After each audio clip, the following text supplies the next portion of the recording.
This is Laugh or Death, hosted by keynote speaker Paul Ozenkup. Kimmi, I'm stoked to have you here. For the people listening, Kimmi Kaiy is a content creator. Check out her YouTube, her TikTok, Instagram. She is always making people laugh, and she's a stand-up comedian as well. So, Kimmi, let's get right into it. How are you today? Hi, I'm good. How are you? Doing great, doing great. Well, you know how the show works. Usually we start off by getting to know you and asking, what's something about you that is weird that you love, or something weird that makes you happy? There is a lot of things that are weird about me. I don't think I'm your typical human. One of the things is I'm just a massive kid. I like Minecraft. Oh, you're a Minecraft player. I'm a big Minecraft nerd. Like, not just player. I like everything Minecraft. I will watch it for hours on YouTube. Yeah, it's actually a massive addiction of mine. So, yeah. I mean, there's worse addictions to have than... I don't think for a 38-year-old it's not normal. So I had a question in here somewhere about, like, when you're not making videos and doing stand-up, like, what are you doing in your spare time? But I guess now we know, like, oh, I gotta watch another Minecraft. Yeah, it's exactly that. If I'm not playing it, I'm watching it. What does watching it do? Like, are you getting strategy? Are you just zoning out? Like, what? I don't actually know. I don't know why I enjoy it so much. I like watching people build stuff, and I like just watching their little adventures. I don't know why. I'm just like engrossed in it. It kind of like just takes me away from the real world for a little bit, I think. Oh, it's a nice healthy disassociation. Just like, good. Now I don't have to think about my life for a while. I just like watching the progress of them as well. So, like, going from like starting out to building something massive. I just think that's cool. Yeah, well, that's kind of, I mean, maybe it's a metaphor for what you've done with your life. I'm curious. So your background, you started doing these TikTok videos on dark humor, and yes. I was going back and looking at some of them, and I mean, some of them are so bad. I mean, these are like, if people check out Kimmi Kaiy's TikTok, and you can go back if you like dark jokes, right? Really dark. Then and there's like so many of them, and so many have gone viral to the point that you've got millions and millions of views. Yeah. How did that start? Like, what made you start doing that? So I started TikTok before COVID. Most people started in COVID. I started before COVID, but it was basically just a joke between me and my daughter. My daughter was like 13 at the time, I think. And she had a TikTok account, and she was getting quite a few followers.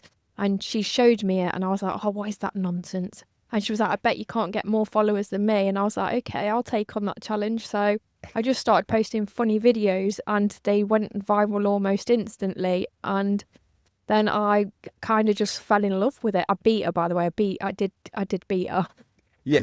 You beat your child. I did. At TikTok creation, yeah.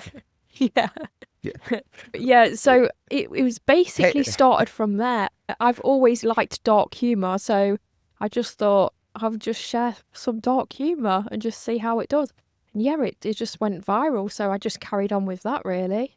What do you think, and I know a lot of the jokes that you would do, but I love the bit that you had going too, which is like you would do the joke. It's a little bit funny. And then, the song, "It's a little bit funny," would come on, and you would just kind of look at the camera. That's a great bit. And I know a lot of those jokes were jokes that you didn't write. They were like, old, like really dark jokes from really old school, like ones you'd hear in the pub or ones you just know. Yeah, I've actually had an issue with that. So all those years ago when I started, I had no plans to do stand-up. I wouldn't even have dreamed of getting on a stage and telling people jokes. That was never, ever in my brain. So I was just sharing these jokes like without any second thought for where these jokes came from. I just wanted to make people laugh. Like recently now, so I've only been doing stand-up it's nearly a year. It's my anniversary in May. So yeah, it's nearly a year. Oh, wow. Congratulations. I know. I'm well excited for my anniversary. So yeah, I've been doing it a year, and I've had comedians that have like seen my page, and I've had quite a bit of stick for sharing jokes that aren't mine. And I haven't done it, obviously, since I've done stand-up. I haven't shared any jokes that are not mine. That I just wouldn't do it because I know the implications of it, and that I can't profit off other people's jokes. That's not something that I want to do. So yeah, it's been good, but it's also been a bit of a hindrance to do that. But Sure. the people that I know, like, understand that I wasn't intending to, like, take them jokes as my own. I didn't claim anywhere that those jokes were mine. I was basically just sharing them. But yeah. Well, yeah, I mean, and I mean, everybody tells jokes that they've heard before from a Yeah. friend or, like you said, at the pub or whatever. And so you just were using a compilation of those jokes. My brother-in-law was a bartender for 30 some years.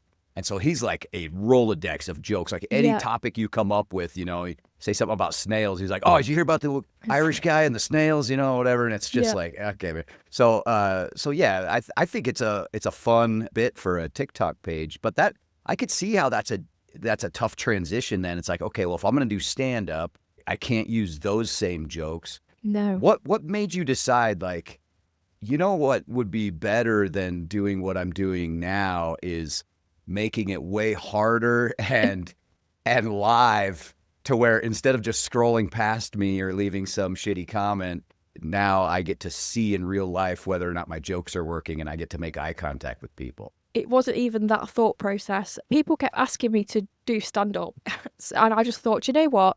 I'm going to do it as a one-off, tick it off my bucket list. Like, wait, you just want to do things, I'll try it once, I'll take it off my bucket list, and then it'll be done. I'll have pleased everybody, I'll have done it. So I worked really hard on a 5-minute set. Obviously, all my own jokes, nothing. I've literally worked my ass off to write this 5-minute set. And I was like, I'm just going to do it. I'm going to do it for charity. So there's something called, what's it called? I can't remember what it's called now. There's basically this group in the UK where you sign up to it. They'll give you training for like 6 weeks, and then you do a charity night. So you do 5 minutes in a stand-up charity night. I signed up to that and it got Wait, so they cancelled. train you too? Yeah, they train Okay. you. So are sit you down the with... charity case? Like, what? They're like, oh, this poor girl needs... You have to, so in return for the training, you have to sell like 15 tickets to this night. Oh, But that's all of the awesome. money does go to charity. So it's a charity of your choice. Yeah, it's a massive show as well. So there's like 250 people in the audience. Oh, sweet. For all these new people to do their 5 minutes. I think it's a great way to get people into it. But mine kept getting cancelled and kept getting pushed back. And I'd already wrote this 5 minutes, and I just wanted to get it over and done with, like, tick it off the list. So someone offered me a night, and I was like, do you know what? I'm just going to do it. So I went to the night, I did it. And as soon as I got that first laugh, I knew that this is what I want to do forever. Like, it was instant. I came off. It went so well. I was so happy. I was literally buzzing. I can't explain the feeling to anybody unless you've done it, then you'll know. But yeah, I left there and I was like, yeah, I wanna do this now. And I haven't stopped since. So I've gigged every week since then. So yeah. Oh, good for That's you. how That's it was. awesome. Yeah, it's such a high, being on a stand-up stage, and when you've prepared something, Yeah. you've written it, maybe you've tested it with a couple friends or something, and then you get on stage and it works and people are laughing, and there is nothing. I mean, it goes like drugs and then laughter in a stand-up show, and then right above that, watching Minecraft. Well, I've never done drugs, so I don't know how that feels, but I can imagine that the adrenaline you get from it is pretty similar. It's Right. honestly, it's insane. And what was Yeah. funny was I didn't actually test it on anybody before. So my friend came round and she was like, "Oh, tell me what jokes you're gonna do." And I was awful. I just couldn't get the words out to like tell her these jokes. And then as soon as I got on stage, it was like a switch in my body. Like, I just turned into this other person. I did so well on my first gig. Like, I think Wow. if I'd have bombed on that night, that would have been it. I'd have been done. I'd be like, yeah, I've done it now. I don't need to do that again. Yeah. But thankfully it went well. So yeah. That's amazing. Since then I have bombed, and that's awful. It's not a great feeling, is it? Yeah. No, it's not. I'm kind of glad to hear you say you've bombed, though. I'm like, when you're saying like your first set went so well, I'm like, oh, good for you. No, But- I've made up for it. Right. Yeah.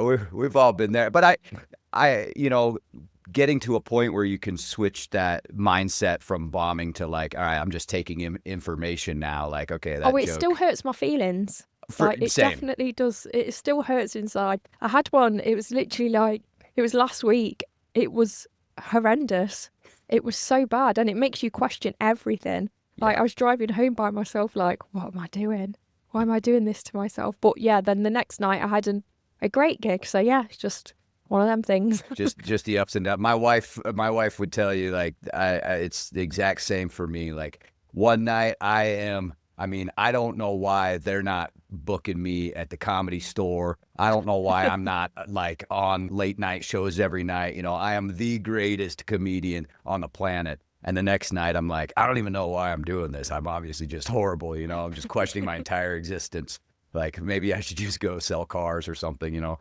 Not that there's not funny people selling cars for all your car salesmen out there. But yeah, it's a real highs and lows kind of thing. But the fact that the first time you did it, you like felt comfortable in your own skin, and like it felt like this was like home, like to be up on stage, that kind of tells me that you're a natural performer. I don't think so.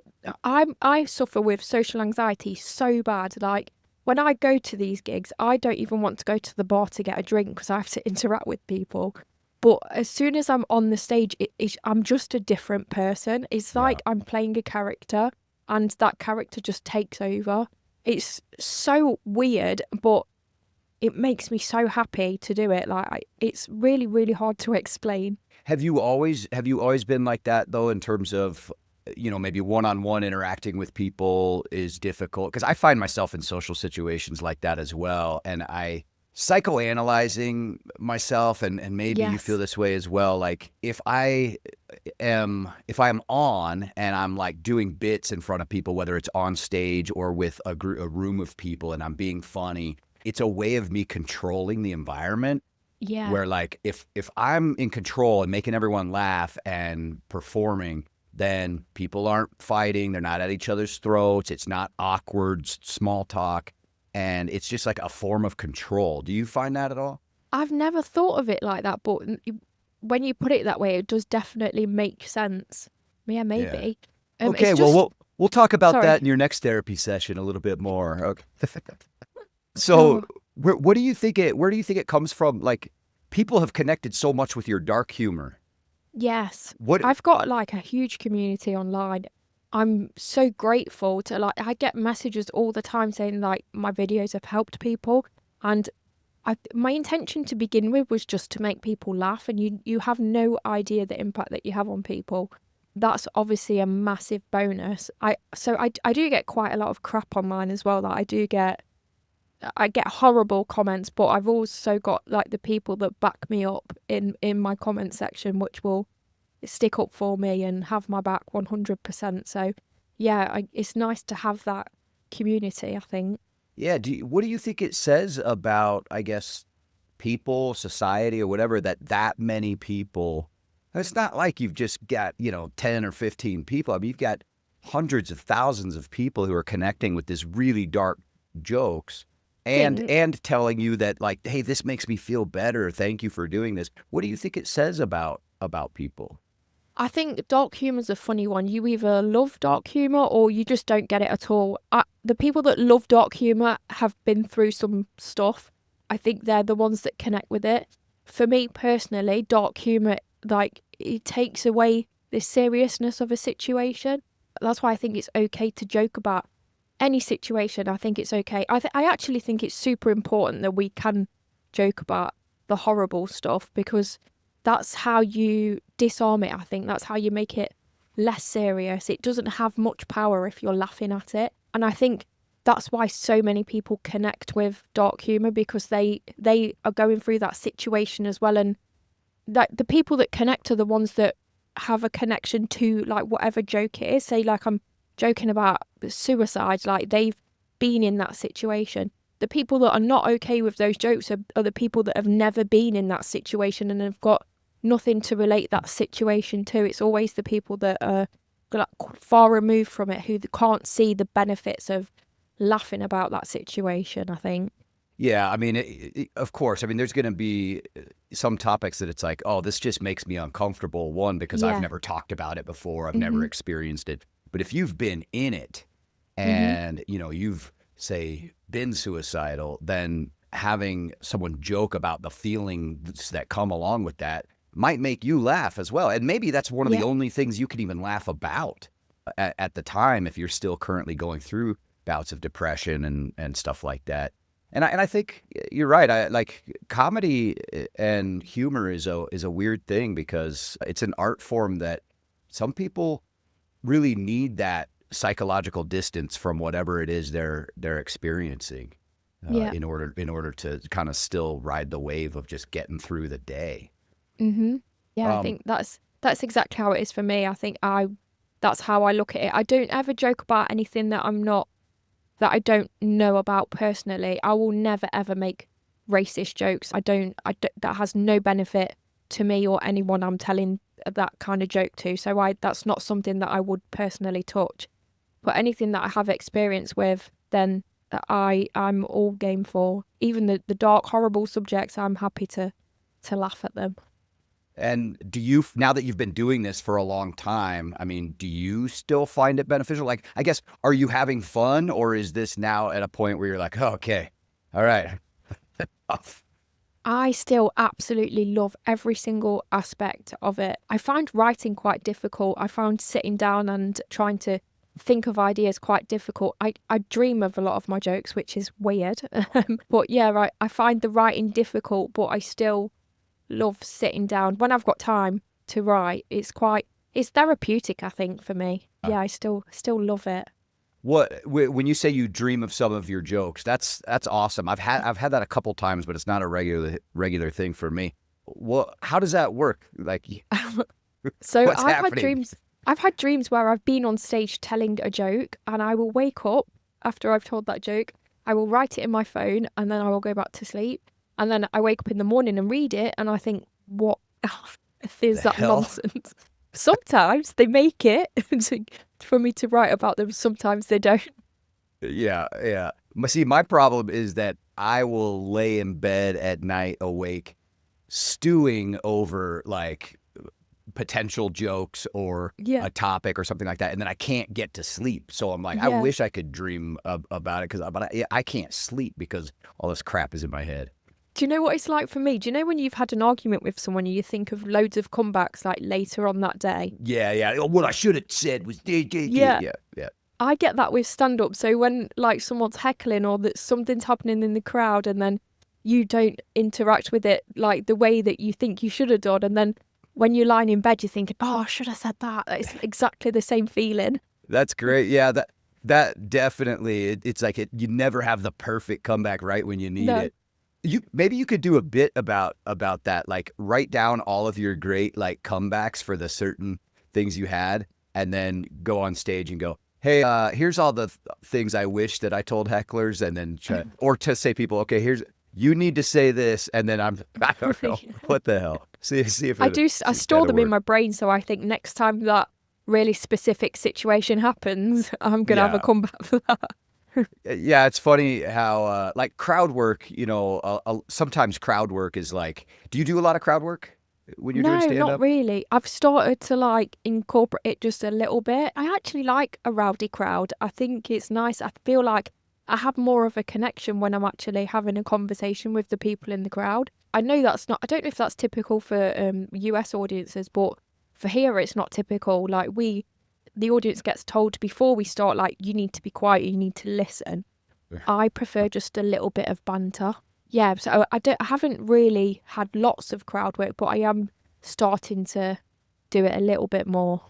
Yeah, I don't love. I feel like sometimes if I guess I like to do crowd work with people, but I don't want to do crowd work with like the guy that wants me to do crowd work with him. Yeah, yeah, I You know get what I that. mean? Like I don't want the audience to want crowd work to happen. I Yeah. just want them to just be like, hey, if he talks to me, great. If not, cool. But the person who's like, oh, I've been waiting for this my whole life. I'm like, just We go away, we dude. actually have that a lot now because there's loads of UK comedians that so they don't tend to put their clips of their set online. So what they Right. do is put their crowd work online. So then when people go to see them, they expect that is how a show's going to be. It's going to be all crowd work.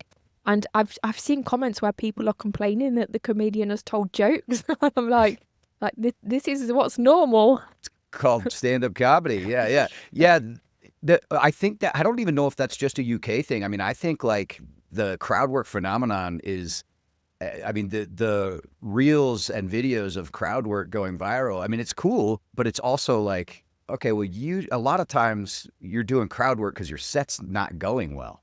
Yeah. You know, or you've gotten off topic, or it's like, okay, none of these jokes are working. Maybe I'll just start playing with the crowd or whatever. Yeah. So it's, to me, I'm like, I'd rather have like my tight set, and then if we get off in some banter with the crowd, awesome, you know. And a lot of people, I think, don't realize that some crowd work is, I mean, some of it is totally improvised and some of it is planned. Like the comic has, you know, kind of a prescribed question or two that they're going to ask, and hopefully they get the response they want.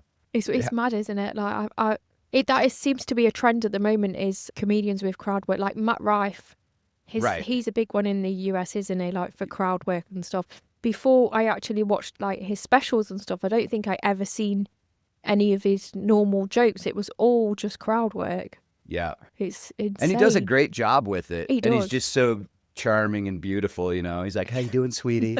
"Hey, no, yeah, where are you from?" "Oh, great." And then he, you know, he like so nice, and these women are like, "Oh my God, Matt Ryan's talking to me." And then he just like absolutely nails them with some put down. I'm like, "Oh, dude." And he gets away with it. They're like, if I did that, it'd be like, "Go away, troll." Do it. I think it's the same like for me as well. So he looks quite innocent and he's very, very dark, whereas I go on stage, I wear pink, so I like to wear a bright pink top and bright pink Crocs, and I go in and I try and look quite sweet, and then I hit them with some dark humour, and I think awesome. that juxtaposition's like really, really good. It takes them, they have the guard down straight away and they don't expect it, and I love to like surprise people like that. I think it's cool. Do you think you can get away with a bit more based on 100%. If you make yourself look all cute and all that kind of stuff? Definitely. Yeah. I think if I was a white male man just gone up there and did the jokes that I do, they just wouldn't land at all. It definitely depends on your persona, I think. Yeah, that's such a good point. And especially, if you walk up there looking like a little Barbie or whatever, and people are like, "Oh, this is going to be sweet and fun," and you hit those dark jokes, like that is a nice, like, good shock value, I think, to the audience. Whereas if I did it, I mean, there's already dudes who have done that, you know. I mean, there's already like Anthony Jeselnik and stuff that, you know, it's like, okay, well, we've already seen that dude, so why would we want to watch another like middle-aged white guy do jokes like that? Yeah. So I have a joke when sometimes when I go on stage, I have a joke that's like really disarming. So I will go on and say, I normally say like, "It's my daughter's birthday recently. She's decided to start writing some jokes. Am I okay to tell you guys one of her jokes? You can laugh your head off and I can show the video to her when I get home and she'll be so happy." And they always say yes. I tell them the worst joke ever, like the crappish, childish joke you've ever heard. They all laugh and clap, and then I say, "Thank you so much. She's clearly a comedy genius at the age of 19. And I think as soon as I say that, they're like, "Oh, this isn't a sweet mom." Yeah. That's such a good idea, though, because you're training the audience to laugh like right away too. Yeah. And so it then, gets even them if you have a loose and quiet audience, that's great. Yeah, I love it. I did that completely by accident. So I have an 8-year-old and I have a 19-year-old. The 8-year-old really wanted me to go and tell people my jokes. I went to a gig and it was a really quiet gig, and I was like, "Oh, I can do it on this one. Like, I can get them to do it and I'll show her the video and she'll love it." So I did it, and then when I did it, I accidentally said the 19-year-old age, and people like cracked up laughing, and I was like, "Oh, wait a minute, that's actually, I can use that. That's really good." Don't you love those happy accidents? Accident. Yeah. Yeah, that's great. Yeah, and it just fits so well with my persona to like pretend that I'm this sweet mum doing a nice thing for her kid, and then I change it, and then that's when my real character comes out in my jokes, is after that line. So yeah, I love it. Joke's on you. Buckle up, people. It's getting raw. So is your 19-year-old off to university or anything like that? Oh, no, she's not. No, she's currently on my sofa. She did move out, but she split with her boyfriend, so now she's back on my sofa. She's going to uni in September, so Oh, nice. yeah, she's going as a late student. So I can't wait for that. I'm excited for that. It sounds like maybe there's some jokes in there that are begging to be written. Because that's another fun way to do it is like they all laugh at this childish joke, like some knock joke or whatever, and be like, "Thank you so much for doing that. She's gonna love showing that video to all her friends at university." Oh yes, I like that. Like, oh God, oh man, oh that's I like funny. that. So what are you doing like when you're not making, creating content and making people laugh and writing stand up or watching Minecraft or playing Minecraft? What are you doing in your free time? That's pretty much my life. I'm basically a mum to 3 kids. So my oldest is 19, she's nearly 20, she's 20 next month. I've got a boy who's 16 and then my youngest is 8, so they keep me pretty busy. And then it's all of my online stuff. So I literally do every social media platform you can think of. I do them. And that in itself is a full-time job, just trying to keep up with comments and stuff and making videos. And then writing, comedy, performing at gigs. I've also set up a greeting card business. So it's called littlebitfunny.com. I try and make honest greeting cards. Some of them are quite dark. I actually hand draw them as well. So I hand draw, literally everything is just me. So I hand draw them, I make them, I print them, I ship them, everything is me.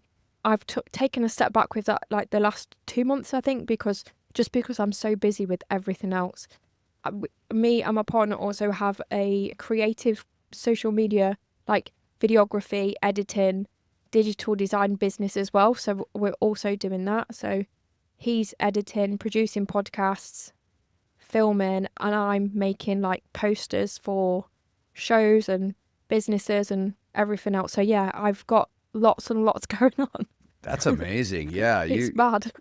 You're crushing all the social media. What's your thought about social media? I mean, one thing I love about this interview and getting to be able to talk with you and get to know you, like you and I have never met, but one of the cool things about this, I feel like, is you read my book and just randomly reached out and said, "Hey, just wanted to say thanks for your book. I read it and enjoyed it."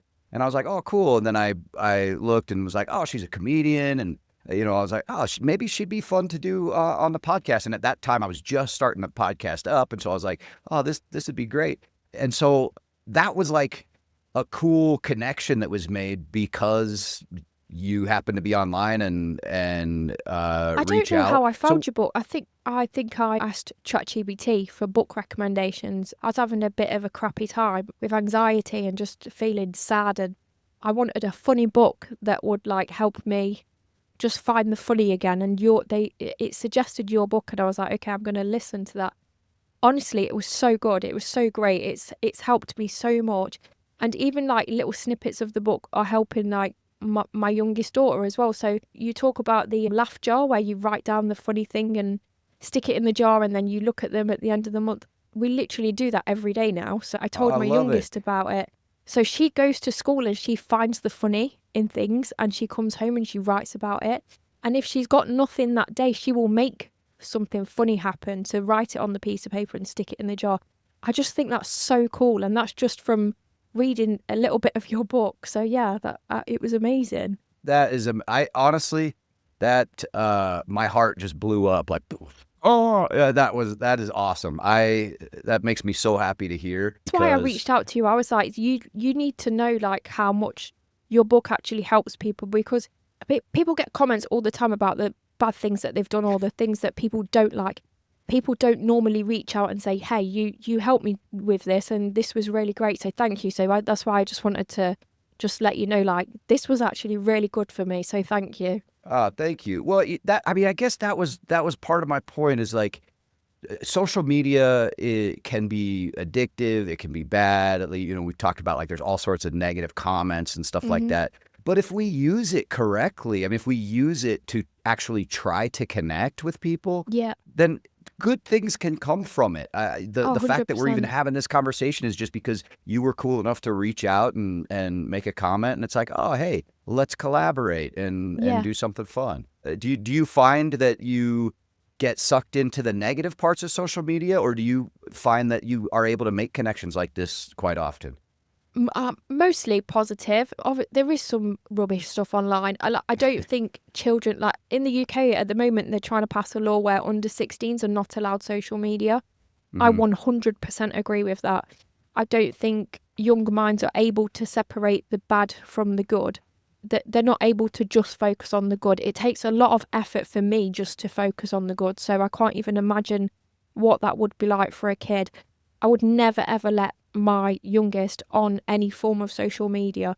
Like, she's asked me for Roadblocks. I don't know if you know what Roadblocks is in the US. Is it a US thing? Know what that is. It's basically a kids game, but loads of kids go on there, but they can chat and stuff to each other, and I'm like, that's not happening. Yeah. Not because I can't control the bad things that's going to be said to her. I just don't want her have to even think about that at all. So yeah, I think under 16s, no social media whatsoever. Social media is good if you know how to control it.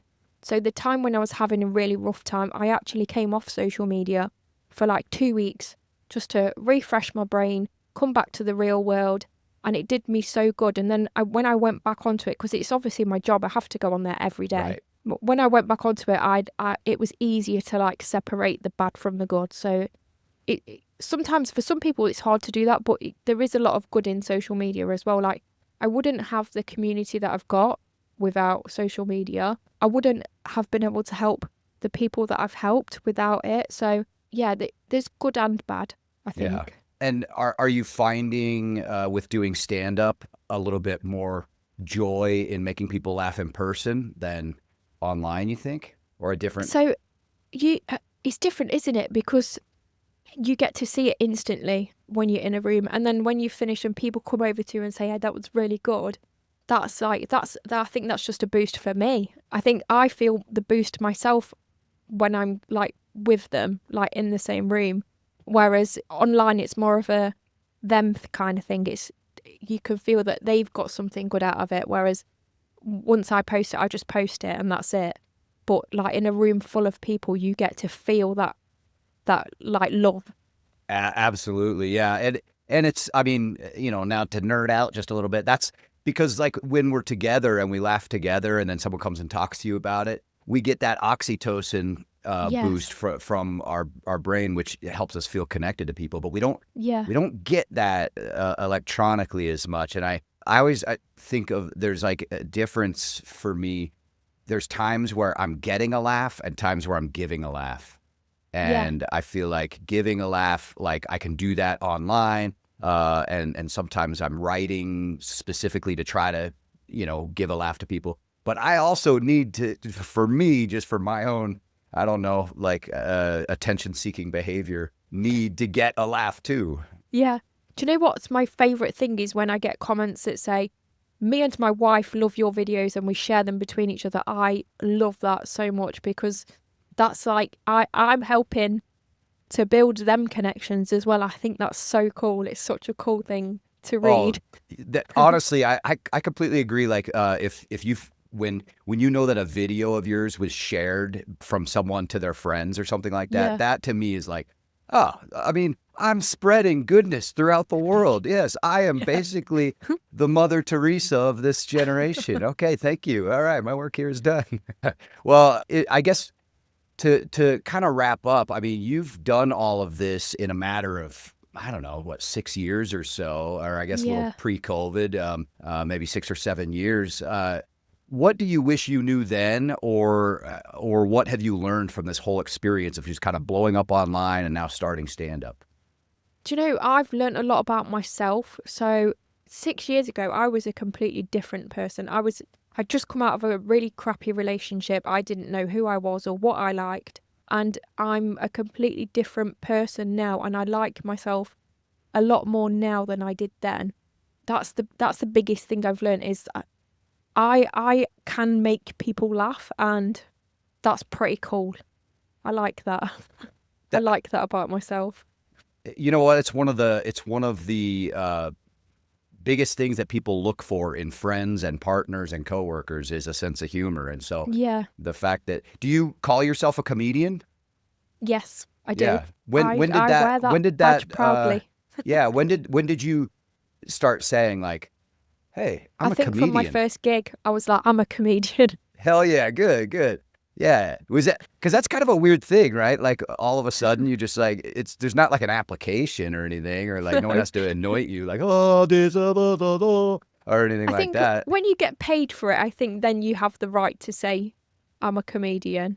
That's what I say too. Yeah, so as soon as I've actually got my first payment on my shelf. So I got a £10 note. It was only for expenses, but I was like, that's important to me. So it's on my shelf in a frame.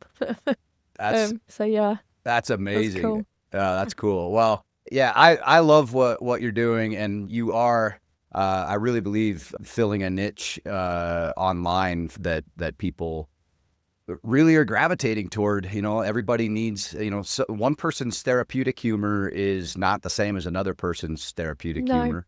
And so you're filling a need for people and making people laugh and making the world a better place in your own way. So I love it. And yeah, thanks for doing this. Where could people find you? Every single social media platform, I know, but where should we send them? Literally, whatever platform you're on, just search Kimmi Kaiy. So KIMMIKAIY, and you will find me. Yeah. Your name. Do you ever watch South Park? Yes, I've watched South Park. Do you know Timmy on South Park? Yeah. Like, Timmy's knife. That's what when I was looking at your name and I was like, I wonder how she pronounces it. And I was like, Kimmi Kaiy. Kimmi Kaiy. Okay. Anyway. I've been introduced on stage as Kimmi Kaiy, but it's pronounced K. But yeah, K, it's right. fine. Call me what you like. Kimmi Kaiy. All right, Kimmi. Well, yeah, check her out. Links in the show notes. Kimmi, thanks for doing this. Thank you so much. You've been listening to Laugh or Death with Paul Ozencup. If you're planning a conference or event and want something smart, meaningful, and actually funny, book Paul to speak. To learn more or to get a copy of his book, The Humor Habit, visit laughordeath.com.